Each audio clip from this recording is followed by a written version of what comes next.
या तो अब हम आगे बढ़ेंगे। यहाँ पे कि PCl5 को अगर हम हीट करते हैं तो उसके बाद क्या होगा। अगर हम PCl5 को हीट करेंगे तो क्या होगा उस केस में, यहाँ पे हम पढ़ते हैं।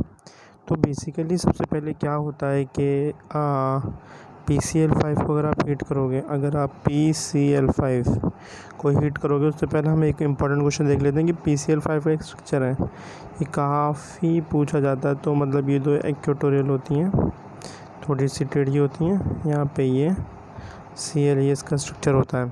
तो अब बात करते हैं कि आखिरकार कैसे PCl5 को जब हीट करते हैं तो उसके बाद क्या होता है। थोड़ी सी फ़ोन की ब्राइटनेस बढ़ा लेते हैं। तो सबसे पहले क्या होगा इस केस में है PCl5 को जब आप हीट करोगे तो ये दो भागों में टूट जाता है, मतलब क्लोरीन चला जाता है एंड ये PCl3 प्लस क्लोरीन बन जाता है। तो आपको सिंपल ध्यान रखना है कि अगर PCl5 को आप हीट करोगे तो वो सिंपल सा एक डिकम्पोजिशन रिएक्शन होगा, वो सिंपल सा एक डिकम्पोजिशन रिएक्शन होगा, वो सिंपल सा एक डिकम्पोजिशन रिएक्शन होगा, वो सिंपल सा एक डिकम्पोजिशन रिएक्शन होगा।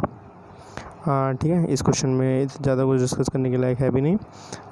ये काफ़ी अच्छा क्वेश्चन है कि जब आप PCl5 को हार्ड वाटर में डालोगे, जब आप PCl5 को हार्ड वाटर से ट्रीट करोगे तो क्या होगा। जब PCl5 को हार्ड वाटर से ट्रीट कराते हैं तो फर्स्ट स्टेप में क्या होगा, ये जो हमारा D2 दिख रहा है आपको, ये कितना 2, तो आप इतना ध्यान रखिए कि D2 अपने साथ वाले क्लोरीन्स को ले जाता है, अट्रैक्ट कर लेता है।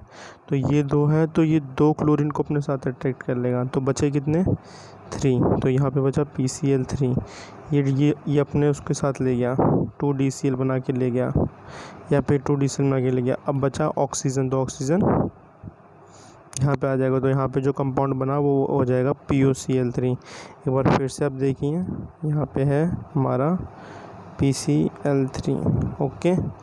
देन यहाँ पे हमारा D2O इसमें डाला। जब हमने इसके साथ रिएक्ट कराया तो D2 अपने हिस्से के क्लोरीन ले गया, ये भी हमने रिएक्ट D2 अपने हिस्से के क्लोरीन ले गया, तो यहाँ पर 2DCl हो गया और इसके बाद यहाँ पे ये POCl3 हो गया। तो इस तरह से ये बनेगा। अब इसके बाद नेक्स्ट स्टेप में क्या करेंगे, POCl3 में प्लस और फिर मान लो इसमें D2 अब गया। अब इस वाले केस में क्या होगा, अब इस वाले केस में ये सिर्फ एक, अब ये इस वाले केस में कितने 2, अब इसकी पावर बढ़ गई है, इस बंदे की पावर बढ़ गई है अब हमारे D की। इस वाले केस में ये ज़्यादा अफेक्ट करेगा, मींस जब ये दोबारा अटैक करेगा जाएगा तो अटैक करेगा तब ये 3DCl लेके जाएगा, तब ये 3DCl लेके जाएगा और आगे भी वहीं से अब खतरनाक ख़त्म कर देगा, क्लोरीन की पूरी पार्टिसिपेशन ही ख़त्म कर देगा। सेकंड स्टेप में पूरा क्लोरीन हटा देगा ये वहाँ से, और ये यहाँ पे D3PO4 बना देगा, D3PO4। 4 कहाँ से आया, ऑक्सीजन के 4 एलिमेंट, 4 कैसे, 3 इसके एक आगे वाले के, तो 4 क्योंकि O2 के भी तो आ रहे हैं। एक बार फिर से देख लेते हैं इसको सिंप्लीफाई करने के लिए, ये POCl3 ठीक है, इधर D2O आया, तो इस बार ये नामो निशान मिटा देगा, इस बार ये नामो निशान मिटा देगा, इस बार ये नामो निशान मिटा देगा, और ये ऑक्सीजन मिलके एक और एक्स्ट्रा बना देंगे, यहाँ पे D3PO4 आ जाएगा। तो बेसिकली आपको ये रिएक्शन याद करनी है, आप जैसे भी ट्रिगन आगे करें। और ये बेसिसिटी वाला बहुत ही इंपॉर्टेंट क्वेश्चन है, बहुत ही इंपॉर्टेंट क्वेश्चन है, बहुत ही ज़्यादा इंपॉर्टेंट क्वेश्चन है। अब बेसिसिटी बहुत ही इजी होता है फाइंड करना, कुछ भी नहीं होता बेसिसिटी में। बेसिकली दुनिया में एसिड हम उन लोगों को कहते हैं, बेसिकली दुनिया में एसिड उन लोगों को कहते हैं जो या तो H पॉजिटिव वाली चीज़ रेडिएट कर रही हो या H3O पॉजिटिव। वो कहने का अलग की बात है, मतलब ये भी कुछ लोग कंसिडर करते हैं। हाइड्रोमियम आयन बेसिकली जब टूटता है तो वो OH नेगेटिव और H पॉजिटिव में टूटता है, तो OH पॉजिटिव वाली चीज़ एसिड और OH नेगेटिव वाली चीज़ बेस होती हैं। अब देखिए यहाँ पे हमसे पूछा H3PO4, H3PO4 का हमारा स्ट्रक्चर इनमें से कौन सा है, H3PO4 का स्ट्रक्चर हमारा ये है। तो बेसिकली आपको स्ट्रक्चर सारे बनाने आने चाहिए। अब आपका जैसे ये आपका ये बना हुआ है, ओके, आपका यहाँ पे ये बना हुआ। अभी लोगों ने पूछा इसकी बेसिसिटी क्या है, बेसिसिटी मतलब इसका कितने OH है, तो 1 2 3, तो इसकी बेसिसिटी 3 हो गई, इसकी बेसिसिटी 3 हो गई, इसकी बेसिसिटी 3 क्यों हो गई, because it is having 3OH negative आपके आयन्स या कंपाउंड एटम जो भी आप बोलें से आप इसे क्या बोलेंगे, एटम ही बोलेंगे वैसे तो। बेसिकली इसके पास 3 OH हैं। 3 OH क्या है ना, ये कितने हैं, 1 2 नहीं, पूरे 3 है, इसलिए बोलेंगे। ओके। अब आपसे कोई पूछे H3PO3 में भैया कितने होते हैं, तो H3O3 की बेसिसिटी 2 हो जाएगी। क्यों? क्योंकि इसमें 2 OH है, हमारे 2 OH के साथ बॉन्ड है। तो आप बेसिकली क्या लिखेंगे, because of 3 POH bonds, because of 3 POH bonds it's basicity is 3। समझे क्या नहीं? तो यहाँ पे 3 है, यहाँ पे 2 है, यहाँ पे 1 है, यहाँ पे 1 है। तो सिंपल सा बेसिसिटी का फंडा है कि basicity means number of OH atoms. ख़त्म। ठीक है, क्वेश्चन हमारा ख़त्म। अब हम नेक्स्ट स्टेप में जाते हैं। ज़्यादा बड़ा स्क्रीन हो गया। अब बताइए H3PO4 को जब आप हीट करते हो तो क्या बनेगा। बेसिकली आपको कुछ रिएक्शंस हैं, ये आपको सीधे सीधे याद करना है। H3PO4 का स्ट्रक्चर बहुत ही इम्पोर्टेंट है। तो आपको इसमें क्या करना है मैं आपको बताता हूँ। जब भी जिस भी कंपाउंड में H आए, P आए और O आए, जिस भी कंपाउंड में HPO आए मतलब हिप्पो। ओके, जिस भी कंपाउंड में हिप्पो आए तो समझ लीजिए ये आपको एक ट्रिक लगानी है डायग्राम बनाने के लिए H3PO4। तो यहाँ पे क्या हो जाएगा, देखिए ध्यान से, HPO। ओके, तो यहाँ पे आपको क्या करना है कि अब आपका H3PO4 दे रखा है। तो सबसे पहले ये देखिए H कितना है, 3 H है। तो हर एक H के साथ एक O को भिड़ा दीजिए। ओके, हर एक H के साथ एक O को बढ़ाना है, हर एक H के साथ एक O को बढ़ाना है, हर एक H के साथ एक O को बढ़ाना है। देन ये देखिए, हर एक H के साथ O को बढ़ाना है। देन जो बच गया वो ऊपर चढ़ाना है। समझ रहे हो क्या? समझ रहा हूँ। हर एक H को O के साथ बढ़ाना है, हर एक H को के साथ बढ़ाना है, जो बच गया वो ऊपर चढ़ाना है। ठीक है, इस तरह से आप स्ट्रिंग बना सकते हो। आप समझते हैं H3PO4 को जब करते हैं तो आपको सिंपल एक रिएक्शन है। तो यहाँ पे इसको सीधा आपको मतलब इसमें सिंपल पानी रिलीज़ होता है P2O5 और के साथ आपका पानी, मतलब आपका ये चीज़ अलग होती है, पानी के साथ ऑक्सीजन थोड़ा सा अलग हो जाती है। ये अच्छा क्वेश्चन है, ये मोस्ट इम्पॉर्टेंट क्वेश्चन है। मैं इसको मोस्ट इम्पॉर्टेंट क्वेश्चन बोलूँगा बिकॉज ये सोर्स से ऐसे क्वेश्चन कम देखने को मिले हैं CBSE में। तो हो सकता है कि CBSE इस तरह के क्वेश्चंस ट्राई करें इस बार। ठीक है, तो थोड़ा सा ध्यान रखना है। तो बात करें सल्फ़र की, तो सल्फ़र कहाँ कहाँ से हमें मिल सकता है। तो सल्फ़र बेसिकली अर्थ में सल्फ़ेट्स मौजूद होते हैं। जो हमारी earth crust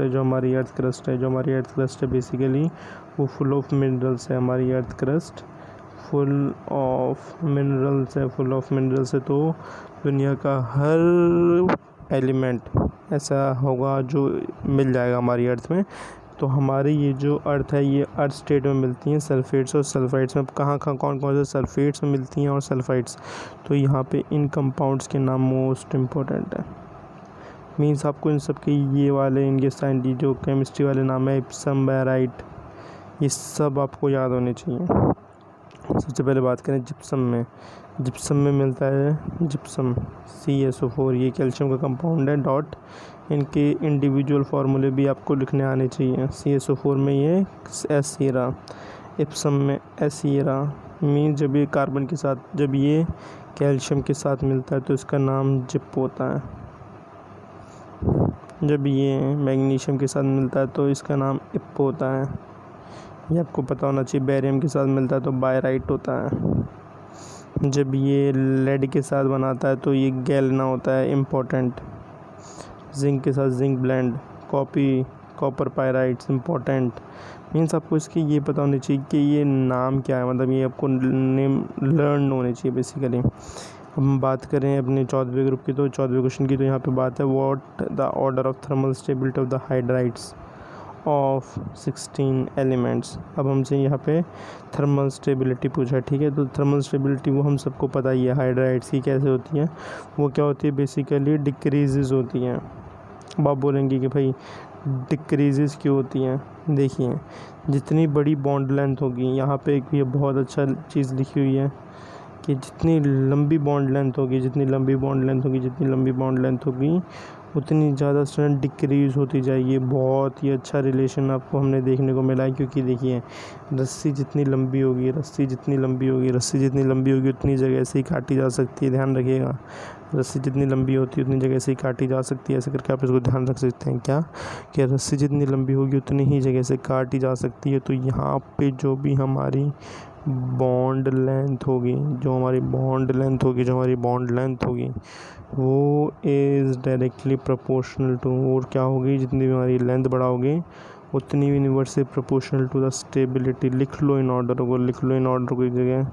bond length is inversely proportional to stability. रस्सी जितनी बड़ी होगी उतनी जगह से काटी जा सकती है। इस वजह से आप जब ऊपर से नीचे जाओगे, जब डिक्रीज डाउन द ग्रुप जाओगे, जब आप डिक्रीज डाउन द ग्रुप जाओगे, तो आपका ऑक्सीजन का साइन सेम रहेगा, लेकिन जो उसके साथ आपके मेटल रिएक्ट हो रहे हैं उनके साइजेस काफ़ी ज़्यादा बढ़ते जाएंगे, उनके साइजेस काफ़ी ज़्यादा बढ़ते जाएंगे, जिस वजह से जिनकी बॉन्ड लेंथ है, जिन वजह से उनकी बॉन्ड लेंथ है वो आपकी इंक्रीज़ हो रही है। बॉन्ड लेंथ डिक्रीज़ होने की वजह से उनकी स्टेबिलिटी डिक्रीज़ हो रही है। उनकी स्टेबिलिटी क्यों डिक्रीज़ हो रही है? क्योंकि because of difference in their atomic sizes. एक बहुत बड़ा, एक बहुत छोटा, इसलिए कहते हैं बड़े छोटे की दोस्ती नहीं करनी चाहिए, क्योंकि ऊपर से नीचे जाने पर decrease down the thermal stability decrease होती है। क्यों होती है? बिकॉज आपकी bond length is inversely proportional to the stability. Bond length inversely proportional to the stability. Bond length inversely proportional to the stability. याद रख लेना इस चीज़ को। देन फिर हम बात करते हैं आगे H2O की। अब बात करते हैं कि H2O लिक्विड क्यों है, H2S गैस को। बहुत ही सिंपल सा रीज़न है। H2O लिक्विड क्यों है, इतना इंटेक्ट क्यों है, पानी क्यों है? पानी हमारे ज़िंदा रहने के लिए ज़रूरी है। H2O बेसिकली यहाँ पे हाइड्रोजन बॉन्डिंग लगती है, हाइड्रोजन बॉन्डिंग लगती है, इसलिए लिक्विड है। ठीक है, ध्यान रखना, हाइड्रोजन के फ़ोन के साथ बनाता है। अगर ये हाइड्रोजन के साथ देखने को मिले तो उसका आंसर हाइड्रोजन बॉन्डिंग होने के बहुत चांसेस हैं। तो यहाँ पे बोला H2O लिक्विड क्यों होता है? Because of hydrogen bonding. तो बेसिकली क्या आंसर है? Hydrogen bonding. क्यों होता है हाइड्रोजन बॉन्डिंग? क्योंकि वहाँ पे हाइड्रोजन बॉन्डिंग लगा हुआ है। अब हम बात करेंगे कि which metal does not react with oxygen directly. Oxygen के साथ कौन सा डायरेक्टली रिएक्ट नहीं करता है? तो यहाँ पे जितने भी एलिमेंट प्रेजेंट हैं उनमें से बस एक है पीटी, जो कि ऑक्सीजन के साथ रिएक्ट नहीं करता, और इसी वजह से इसको नोबल मेटल भी बोला जाता है। इस वजह से इसको नोबल मेटल बोला जाता है। ये होता है पीटी। ये कुछ ऐसे कुछ फैक्ट्स हैं जो आपको मतलब आप याद रख सकते हैं। मीन्स ये अब काफ़ी इंपॉर्टेंट है। अब एक चीज़ ध्यान रखना, जब भी ये जो जितने भी आपके जो एल्कीन होते हैं, इन सबको जब भी O2 देने का मतलब क्या है? O2 देने का मतलब आप सिंपल इनको बर्न कर रहे हैं, मतलब मान लीजिए आपके पास कोई कार्बन वाली चीज़, आप उसको बर्न कर रहे हो ऑक्सीजन में। ठीक है, क्योंकि oxygen is the necessary condition for burning. अब मान लो आप किसी भी चीज़ को जला रहे हो तो क्या निकलेगा? तो उससे एक तो धुआं निकलेगा और एक पानी निकलता है। पानी वेपर की फॉर्म में ऊपर उड़ता है।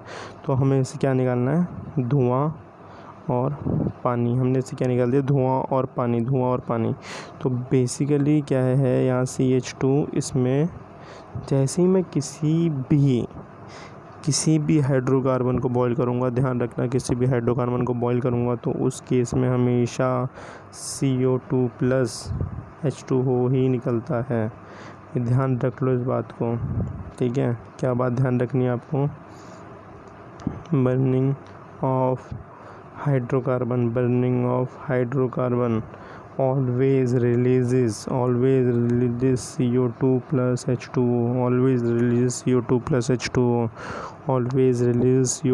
H2O, देन हम नीचे आते हैं। Why O3 act as an powerful oxidising agent? बहुत ही अच्छा क्वेश्चन है। जब भी आप O3 आपको पता ही है क्या होती है? O3 आपकी ओजोन होती है। O3 आपकी ओजोन होती है। जब भी आप इसको डिकम्पोज करते हो इसलिए बोलते हैं ओजोन को बचा लो भैया। या जब O3 को जब भी डिकम्पोज करोगे तो यहाँ पे O2 प्लस O आता है। ये वाला जो ऑक्सीजन भाई निकला, ये वाला जो ऑक्सीजन भाई निकला, ये वाला जो ऑक्सीजन भाई निकला, ये खतरनाक है। ये बेचारा अकेला है तो भटकता रहता है इधर उधर, ये बेचारा अकेला है तो इधर उधर भटकता रहता है, ये बेचारा अकेला है तो इधर उधर भटकता रहता है, और ये काफ़ी रिएक्टिव होता है, तो इसलिए ऑक्सीजन ऑक्सीडाइजिंग एजेंट बन जाता है। तो यहाँ पे O3 बेसिकली जब हीट होता है तो यहाँ पे O2 प्लस अपने O भैया निकलते हैं। ये जो O भैया ये दुनिया भर में घूमते हैं, इसलिए आपका O3 एक पावरफुल ऑक्सीडाइजिंग एजेंट है। तो आपका मेंस में कैसे क्वेश्चन आ सकता है, इनमें से कौन पावरफुल ऑक्सीडाइजिंग एजेंट है, तो उसका ऑप्शन क्या करोगे, उसका ऑप्शन O3 करोगे। नाउ यहाँ पे अब एस्टिमेटेड प्रॉपर्टी कराइए, ये फिर हम नेक्स्ट लेक्चर में पढ़ते हैं, काफ़ी पढ़ लिया क्योंकि